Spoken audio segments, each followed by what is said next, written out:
Hello, Serge here from the back porch. Last week I was down in Florida at the PGA Business Show, and I ran into some good friends of ours, and they have two sons, both young men, and they both have the same initial, KK. So I'll talk about KK1, the older one, and KK2, the younger one. Despite being brothers and playing a lot of golf together, they had two distinctly different issues with their setups and their swings. And so therefore they both got a different diagnosis and a different prescription. So today I want to talk about KK1, the older brother, who was I guess a little bit more proficient as a player than his younger brother. Basically, he was about 6'1", very strong, really good motion back and forth, overall pretty good athletic setup, made a good powerful swing at it, could really hit it. But his issue was he had a tendency to hit these power blocks and slices, and it was still bothering him because that's what he was trying to get rid of, was pushing and slicing the ball a lot. And so when I took a look at him, I noticed a few things about his swing, and then I said to him, tell me, what are you trying to do here?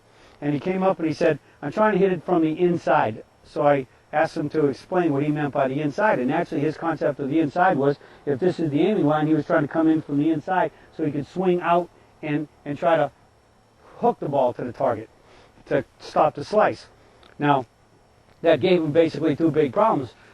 A, the ball could still go right, and might go dead straight right as a power block, or have a little bit of slice in it, or he had a tendency to pull it and even overhook it, and then everything in between. So he had a greater dispersion of shots, which made playing golf more difficult, because the farther you hit it right or left, the greater dispersion, the more problems you can get into. And so what we had to do was get him to hit the ball straight. So knowing that he's been trying to swing the club inside to out, we know that doesn't fit the on, square and solid issue. So I talked about every sport in the world. If I want to throw a ball, I just take it straight back, straight through, whether I throw it overhand or I skip a rock underhand. If I want to hit a tennis shot, hit a hockey stick, it's straight back, straight through. And so the same thing applies in golf. So we have to give him the concept of in catches mitt and up the tree. So in terms of the takeaway, he had a tendency, because he was trying to swing inside out, that he was doing what? He was overturning too much, and he was getting deep in the sacred burial ground. And then from there, he was swinging. He still had to turn his shoulders pretty hard and come back to impact. But if he swung out and tried to swing out too, there's the big right problem. Until after you hit a couple of the ones where you really stay swinging out, that they're going to go to the right, especially if you hit them solid and straight on the line you're swinging to. Then eventually you give a little bit more flip over, and when you flip it over, the club face is shutting down, coming through impact, and boom, this starts, the ball's going to the left. And so you're playing army golf, right, left, right, whatever you want to do. The point is, they're not going to center field, okay? They're not going right straight down the middle. So the number one issue we had was, overall his setup was very good. He had another issue with his swing was he had an overall too wide a stance. He tended to lift his left foot up and kick his knee in. So setup-wise, the first thing we did is we narrowed the stance, got the feet flared, and the big key was the outward pressure in the knees. The wide knees, inline over the ankles, and the outward pressure. And then I got him to keep this knee and resist it coming back. So as soon as he resists the left knee moving, boom, you cut the turn down. So where we have in the catcher's mitt and up the tree for the limited turn, three-quarter swing, where we turn the forward arm.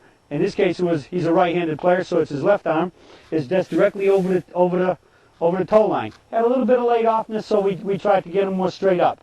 But the key to stopping, to getting deep and overturning, which got him even deeper, and compound that by trying to swing out, in terms of baseball terms, out to right field, swing inside out. Now we're coming straight back, so the club can drop straight down, get the impact, and then from the front view, swing straight back up. All right, instead of getting from here where he was inside and swinging out over there, as camera being my target, it's obvious this isn't going to go to the camera unless we do what? We start turning it over, overturning it, turning the face downward, right palm down, which violates our concept of palms perpendicular to the ground throughout the swing, which goes in the mid-toe up, straight down to impact, and in the forward mid-toe up and up.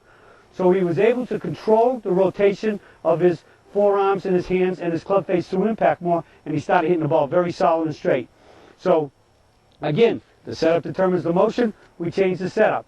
We got him with the narrow stance, the wider knees, hold the knee, then we can make the limited turn, and we got him swinging straight up, straight back down, and straight up, just like a rock on a string. Got him under control. He was hitting the ball more solid, more straight, and that keeps the ball in play. And I guarantee he'll be shooting a lot lower scores. So, if you've been thinking about trying to cure a slice by the concept of swinging out, let's get back to on, square and solid as you're approaching impact.